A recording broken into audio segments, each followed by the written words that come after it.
to do? Let's do Trouble in Paradise. So word on the street is that there is a rift between Kyle and her alleged, girlfriend, BFF, whatever you want to call it, who the hell knows. You guys know I never bought the whole Kyle and Morgan Wade actually being in a sexual romantic relationship. I've always felt it was PR, mainly PR for Morgan.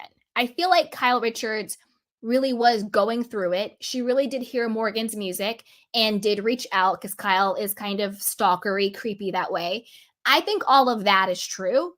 But then I think when Morgan Wade and her friends and her, more importantly, her team, like her PR people, her agent, realized who Kyle Richards was, Bravo TV, NBC, the Housewives, the Hiltons, Paris, all of that, I think they saw it as an opportunity to make money, clicks and views, brand awareness, merchandise, touring, ticket sales, all of that. Morgan Wade being with Kyle really put her on the map. Sure, she was a singer and she was doing her thing, and I'm not knocking that by any means. You have a dream, go out and get it, boo-boo. But what I'm saying is there is no way to deny, it is like a fact that Morgan Wade is, quote, the Morgan Wade that everybody knows now because of her proximity to Kyle Richards. I'm not saying she never would have became a star, but the way in which she became a star, however you want to define star, is through Kyle Richards. There's no way in hell I would ever be talking about or know the name of Morgan Wade except for the fact that she was associated with Kyle Richards. And I think that's the majority, and I think that's true for the majority of people who know Morgan Wade. And that's not taking anything away from her. It's just how the game is played. You are a lesser, quote, star. One way to rise is to be attached to a bigger star. It's just how it is. All right, now let's dive into this. So apparently there is a rift between Morgan and Kyle. Don't forget that this is on the heels of the report that came out that producers are allegedly telling Kyle, we are going to fire you from the show if you do not bring Morgan on the show and be honest about whatever is going on with your relationship. Is it sexual? Is it romantic? Is it just friends? Whatever the hell it is, you need to be honest about it. Because again, I coined, this is the Robin Dixon fraud effect. The producers, the executives, casting, I personally think that they are tired of looking stupid. Because these housewives are out here living these two separate lives. They have all this juicy stuff going on social media, on the blogs. We're all talking about it. And then they're pretending to have one life on the screen. And I think that the producers are tired of looking played, basically. Anyway. According to a fan submission, Morgan Wade, this is from Reality Blurb. According to a fan submission, Morgan Wade allegedly revealed that she and Kyle Richards haven't spoken in a long time, and she didn't know where she was. At the recent Real Housewives of Beverly Hills reunion, Kyle shared that she didn't know if she could see herself being with Morgan romantically, though fans have speculated to the contrary. Earlier this year, Morgan wiped all traces of Kyle on Instagram, leading viewers to believe they fell out. Kyle is currently separated from her husband, Mauricio Umansky, though she's uncertain about their future. Okay, let's break that one down real quick. Again, right after the reunion aired, i.e. their PR contract was over, Morgan wipes her entire Instagram of almost everything and also including all of Kyle. Of course, their PR statement is, she's just promoting her music. A lot of artists do that. Blah, blah, blah. Get out of here. I personally think the PR contract was over. I think Kyle was regretting how far she went with her separation with Mauricio. I still think she's mad at him. I still think they have issues to work out. But I think at that point, Kyle wanted Mauricio back. And I think the PR relationship was over.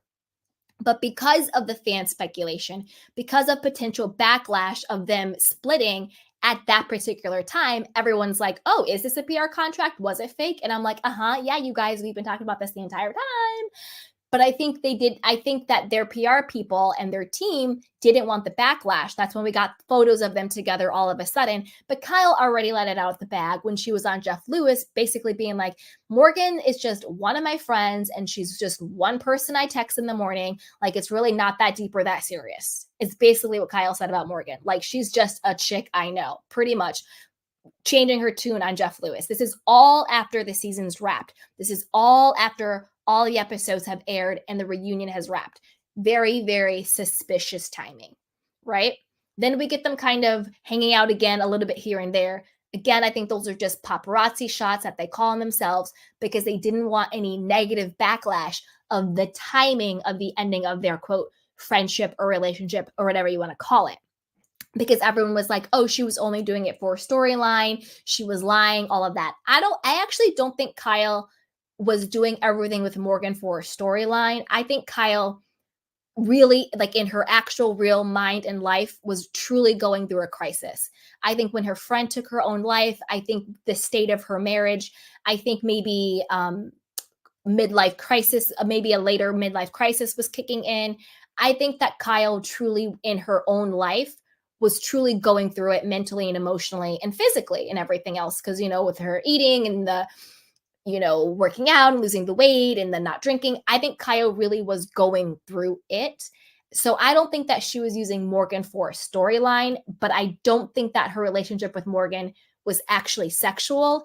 But I think she played it up and played into it for clout and for clicks and for attention, which of course would then feed into a storyline, if that makes sense. This is kind of where I land on that. Okay. A fan recently claimed to have approached Morgan in public and asked her about Kyle. Morgan Wade was on the streets of Bloomington, Illinois, said the fan in a submission to Dumois. And she said, I had zero chill and asked her where Kyle was. She said she hadn't talked in a long time and she didn't know where she was. The fan went on and saying, she's so tiny. Meanwhile, Kyle shared a photo of herself at what appeared to be a concert with her estranged husband Mauricio and their daughters. In the photo, the family had their arms locked around each other. So they're all at a concert. Maybe this is either Coachella or Stagecoach or something like that. It's very, very cute. In another pic on her Instagram stories, Kyle took a selfie with two of her daughters and Melissa Platt, an employee at Mauricio's real estate firm, co-star on his show Buying Beverly Hills. I really like Melissa. If you guys watch the show, I really like her. So basically, Morgan is like, I haven't seen Kyle in a long time. I don't know where she is. Kyle is now posting pics of her and Mauricio and the kids doing very family fun stuff, hanging out at Coachella or Stagecoach or country, whatever the hell it is, and having fun and hanging out, doing family stuff. Now, this is the thing. I do think that at this point in time, Kyle wants her marriage back. And I think the ball is in Mauricio's court because it was either on Buying Beverly Hills or in some interview, but Mauricio was talking about, whether or not he's going to move out of the house because they were still living together. And he was like, well, like if anyone would move, like I would move out and we would see if like if I like miss her and like want it back, and I'm now where she was a couple of months ago. This is what I think happened in their marriage. Disclaimer, I am not a therapist. I am not a relationship coach. I'm just a chick who watches reality TV. Okay? But this is what I think happened in their marriage. This is what I think happened. I think Kyle had a true breakdown crisis in her life. I think she had so many things in her life crumbling at the same time.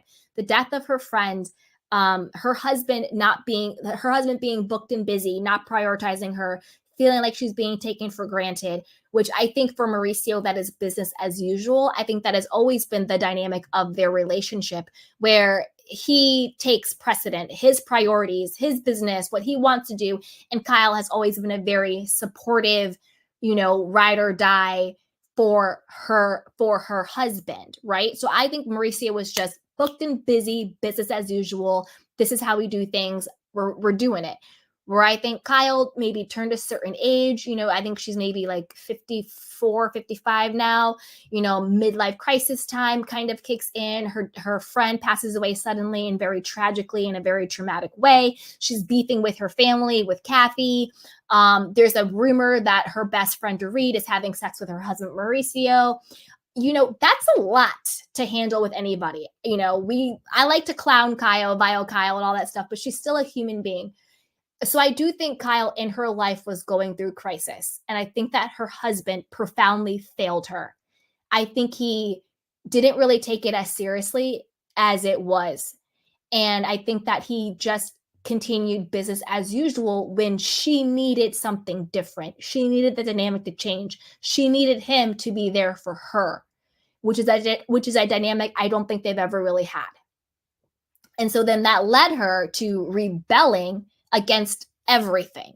Because that's what happens when you're in crisis. Before you get to your healing stage, you have that rebellion stage where you are angry, you are mad, you're pushing buttons, you're pushing boundaries, you're acting out. So that's why we get Kyle with the tattoos, with Morgan Wade, with losing weight, with not drinking, with, cutting off friends and all of this stuff and, doing the absolute most. She is rebelling. She is burning it down. She's breaking it all down, which oftentimes is needed.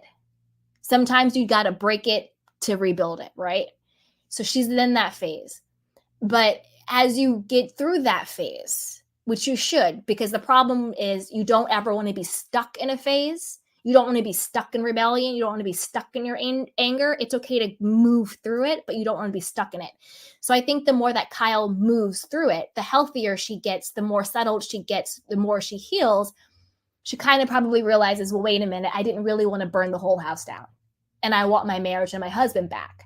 But then you have Mauricio over here, who now is like confused and is now himself resentful and pissed off and probably going through his own crisis. His whole company is moving so fast. He has a new reality TV show, all of these cheating allegations. Now he's having Dancing with the Stars opportunities he's never had before. And then Kyle hasn't been there for him the way that he's always assumed she would be, because she always has been. And that is a bit of taking her for granted, right? So now he's like, well, wait a minute, you burned down the house. I don't know if I want to rebuild this house with you. And so that's where I think it comes in, where he's like, well, I would be the one to move out and I would be the one to decide if I miss her and, get this back together. And to be honest with you, it's pretty freaking textbook what's going on between these two. I personally want to know, just because I'm nosy and they're on a reality TV about their marriage and their lives, what was Kyle talking about when she said he did something and all the trust was gone? Because you could tell whatever it is, she had such disgust and disdain for him. I'm like, I want to know what it was. I know what I think it is. I've said it in other videos, but I want to know what it really is. Because she had so much vitriol and she was like, it's nobody's effing business. Excuse me, miss, it actually is. Aren't you on a reunion stage for the Real Housewives of Beverly Hills? Isn't that literally what your job is? So actually it is my business. Just it is actually my business. But I want to know what it was. Like, I want to know what that breaking point was. But that's where I think it is for them. I think that Kyle wants to rebuild, but I think he's now at the point where he's like, well, maybe we really should just break up and separate. I don't know why. I've always said this. I think they won't ever divorce. I think they will ultimately get back together. It might take more time than I thought, but I think ultimately they will end up together. That's just what I think. I could be wrong. I don't really know these people. But put it down below. As always, let me know what you guys think about this. What do you think about right after the report comes out that the producers are like, Kyle, you're getting fired if you don't talk about Morgan Wade? All of a sudden, Morgan Wade is telling people, I haven't talked to Kyle in a long time. I don't even know where she is. And Kyle is posting family pics with her and Mauricio. I see them getting back together, but I think it'll play out more so. My prediction is season 3 or 4, of Buying Beverly Hills, I think we will have the reconciliation arc of Mauricio and Kyle. I don't think we'll get the reconciliation arc this season of Real Housewives. I think season 3 or 4 of Buying Beverly Hills, that's where I actually think we'll get the reconciliation arc between these two. That's just what I think. I could be wrong. I could be wrong. But as always, I want to know what you guys think. Put it down below. And as always, be sure to like, subscribe, and share. So speaking of things breaking up to make up, apparently Vanderpump